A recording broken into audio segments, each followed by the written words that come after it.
E aí, meus queridos, como é que vocês estão? Tudo bem com vocês? Mais uma vez estamos aqui para aquela aulinha fera de geografia e hoje nós vamos falar um pouco sobre oportunidade e condições de vida na América Latina.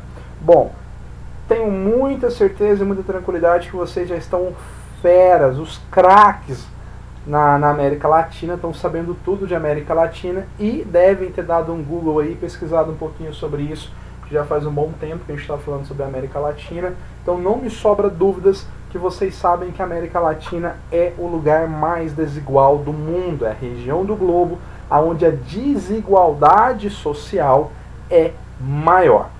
Primeiro eu preciso que vocês entendam que a desigualdade social nada mais é do que a distância entre o mais pobre e o mais rico. E quanto maior for essa distância, maior é a desigualdade social. A desigualdade social no mundo é medida pelo índice Gini, né? Que é um método criado por um estatístico, por um matemático, para determinar a concentração de renda, ou a desigualdade social. A concentração de renda é a renda concentrada na mão de poucas pessoas, né? Mas, como nós sabemos, nós vivemos num mundo hoje de oportunidades. Você abre o seu Instagram, a Betina tá lá querendo te ensinar a ganhar 1 milhão com R$1.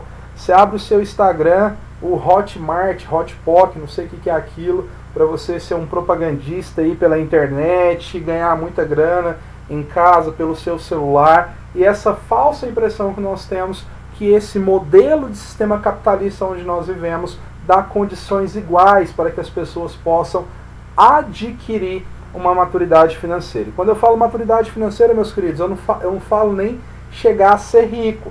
Eu falo questão de ganhar um salário que te permita uma condição de vida adequada, uma condição de vida digna e que você possa aí viver pelo menos com a tranquilidade, com um conforto, né? Mas nós sabemos que a realidade não é bem essa. O sistema capitalista tal como ele é e tal como nós vivemos gera concentração de renda, e essa concentração de renda gera desigualdade social. É uma das responsáveis pela desigualdade social, que, repito, é a diferença entre as pessoas, entre a pessoa mais rica e a pessoa mais pobre. A desigualdade social ela vai gerar vários problemas, entre eles a questão da violência nas grandes cidades.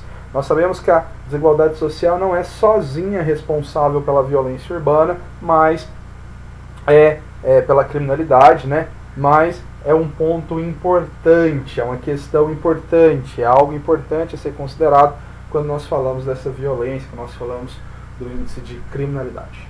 Meus queridos, de acordo com o Banco Mundial, instituição nada importante, né? Só o Banco Mundial, em 2015, 1% da população do mundo possuía tanto dinheiro líquido investido quanto 99% da população mundial. Então apenas 1% da população do mundo tinha tanta grana aplicada em investimentos líquidos, dinheiro apurado, quanto 99% da população mundial tinha.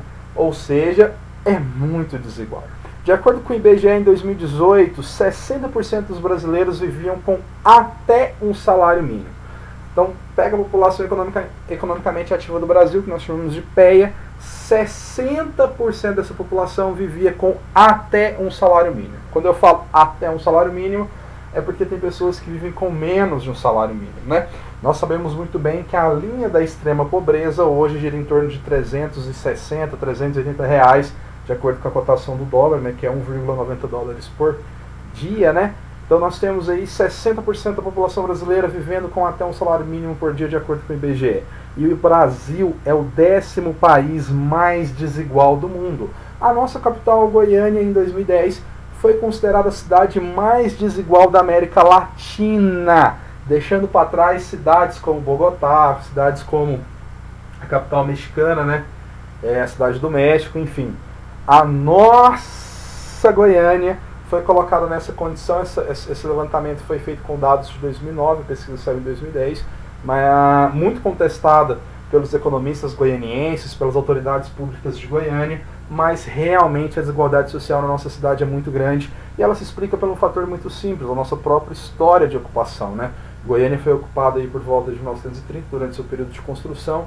Lá nos anos 50 vai ver o seu boom, seu crescimento demográfico, né? E nós sabemos muito bem que as pessoas que vieram morar aqui em Goiânia ou vieram sendo funcionárias públicas com salário atrativo, ou vieram aí a auxiliar na construção de Goiânia, tendo baixa remuneração, e essas desigualdades foram se mantendo ao longo do crescimento da nossa cidade. Mas, meus queridos, como eu falei para vocês, de acordo com o PNUD, que é o Programa das Nações Unidas para o Desenvolvimento, a América Latina é a região mais desigual do mundo.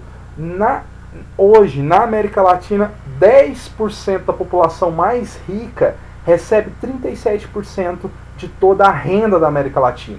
E 40% da população mais pobre recebe algo em torno de 13% da renda da América Latina.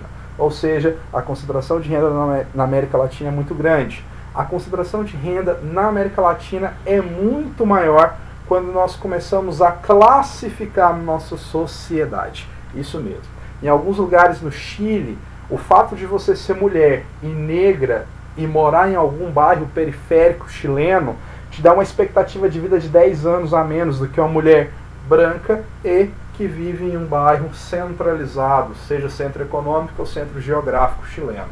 Meus queridos, é muito sério pensar a questão da desigualdade social. É muito importante nós entendermos, é muito importante que possamos entender que nós não estamos falando que o cara que conseguiu ter uma renda, isso, aquilo, é injusto, que ele tenha que partir tudo, que ele tenha que entregar tudo para o governo promover a distribuição de renda, ou que ele tenha que entregar tudo para uma ação de caridade. Não é isso que nós estamos querendo falar. O que nós estamos querendo falar é que o nosso sistema econômico, o sistema capitalista, o nosso modo de produção, ele vai favorecer a acumulação de capital.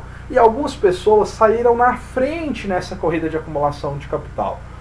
Basta nós começarmos a entender que, assim como tem pessoas que nasceram em lares extremamente pobres e alcançaram um patamar financeiro interessante, existem pessoas que essa riqueza foi hereditária, que ela veio aí herdando de pai para filho, e nós sabemos muito bem que alguns nichos sociais, como a questão das mulheres, que até pouco tempo nem tinham o direito de trabalhar, nem muito menos acesso à escola, e quem dirá o direito de votar, como a questão dos homens e mulheres negras. O fato de ser negro faz com que a taxa de analfabetismo, tão quanto os índices salariais, sejam menores, e essa realidade não é uma realidade Brasil, é uma realidade América Latina, muito bem traduzida no livro As Veias Abertas da América Latina, do escritor argentino Eduardo Galeano, onde que ele diz que toda essa estrutura de desigualdade social na América Latina pode ser explicada desde o nosso período de colonização,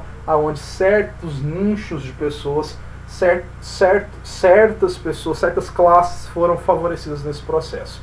Os nossos índios e os índios na América Latina, a população nativa da América Latina como uma forma geral, é uma população que também, ainda que nos últimos anos tenha recebido avanços significativos no que diz respeito à migração dessas pessoas da extrema pobreza para a pobreza, da pobreza para uma classe média, nós sabemos que a população descendentes de indígenas na América Latina ainda também é uma população que tem aí menores rendimentos, que tem aí menores possibilidades de ascensão econômica.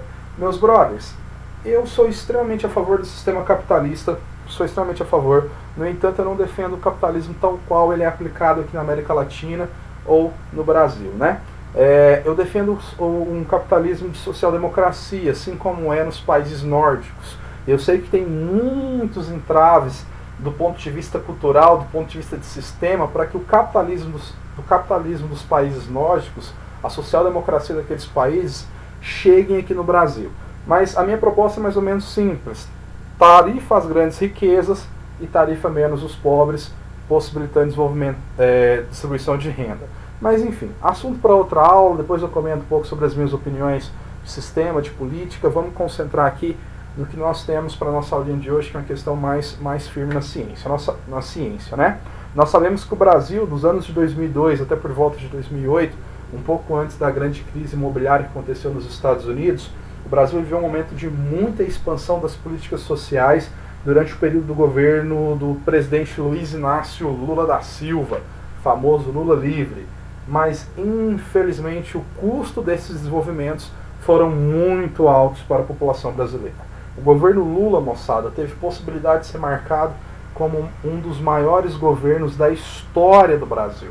O governo Lula teve possibilidade de escrever uma página belíssima da política brasileira. Mas infelizmente os diversos escândalos de corrupção fez com que esse governo fosse conhecido e provavelmente vá ser conhecido na história como um dos governos mais corruptos que já passou pelo nosso país.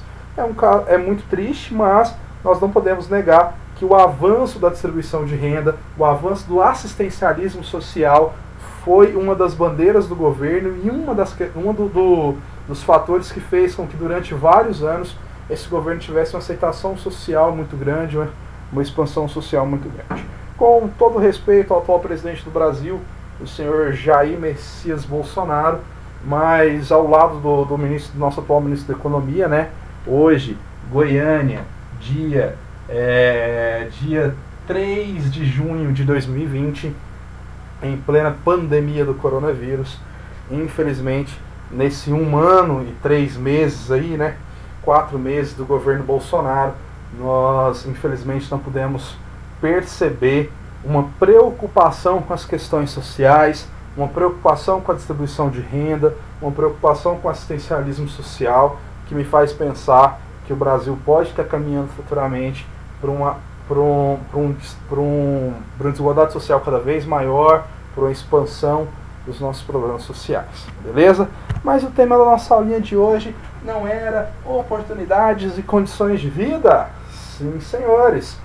Essa imagem reflete muito bem aquilo que nós precisamos fazer do ponto de vista de organização de estrutura social para que a gente possa alcançar uma correção, talvez, que muitos dizem correção histórica, que é o sistema de bolsas para negros, para índios, outros dizem que não é correção histórica, mas enfim. O que nós precisamos é entender que nossa sociedade não precisa de igualdade, ela precisa de equidade. A equidade é o lance que pode levar a nossa sociedade para outro patamar. Veja bem, nós temos aqui na primeira imagem do lado esquerdo de vocês 3 pessoas que querem assistir uma partida ali de beisebol. Cada uma dessas pessoas tem um caixote. A questão é que essas pessoas elas não são iguais. Do ponto de vista físico, essas pessoas apresentam uma diferença. Eu tenho um rapaz que é mais alto, eu tenho um rapaz que tem média estatura e tenho um rapaz que é mais baixo. Se eu divido os 3 caixotes de forma igual para esses rapazes, o rapaz menor de camisa roxa ele vai continuar sem condição de assistir o jogo. Enquanto o rapaz maior de camisa azul, ele vai continuar vendo o jogo com muita tranquilidade, né? Até porque esse caixote nem seria necessário para que ele assistisse a partida. Quando nós vamos para a próxima imagem, perceba que o rapaz de azul fica sem nenhum caixote, o rapaz de vermelho ganha um caixote e o rapaz de roxo ganha 2 caixotes. Isso faz com que haja equidade, porque os 3 agora eles têm condição de assistir a partida. O que eles vão fazer com essa informação, o que eles vão fazer com esse conhecimento, já não cabe mais ao Estado tutelar. O que o Estado tem que tutelar é que haja a equidade no ponto de partida. Então vamos supor que quem conseguir assistir esse jogo e fazer lá uma melhor redação vai ganhar uma premiação.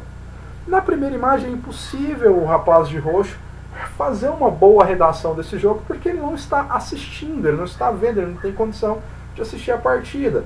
Já na próxima imagem ele já entra competitivo com os demais porque agora os 3 partem do mesmo ponto porque os 3 estão assistindo o jogo e aí não é questão de um impedimento que vai fazer com que um tenha desenvolvimento X ou Y, mas são questões próprias deles, né? Desse ponto de vista, nós precisamos entender que essa é a pegada da equidade e que nós precisamos buscar a equidade. Beleza, meus queridos? Senhores, senhoras e senhoritas, nossa aula de hoje fica por aqui. Próxima aula estarei aqui com vocês mais uma vez. No entanto, se você tem alguma dúvida, lance a sua dúvida, por favor, aqui nos comentários, que assim que possível eu vou responder a dúvida de vocês, tá beleza? Meus queridos, beijos, grande abraço, fui! Deixa eu desligar aqui, porque eu mudei o programa de gravar.